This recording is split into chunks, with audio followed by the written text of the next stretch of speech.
जनूबी अफ्रीका ने पाकिस्तान को जीत के लिए 140 रन का हदफ दे दिया। शाहीन शाह अफरीदी के 3, फहीम और डेब्यू करने वाले उस्मान तारिक के 2-2, सलमान मिर्जा और मोहम्मद नवाज का 1-1 शिकार।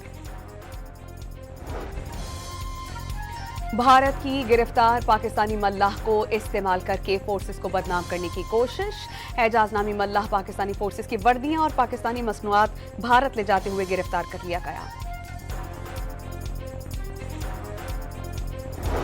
वज़ीर-ए-आज़म के कोऑर्डिनेटर इख्तियार वली खान का सुहेल आफरीदी पर सानिहा 9 मई में मुलव्विस होने का इल्जाम। मजीद वीडियोज भी जल्द सामने आने का दावा।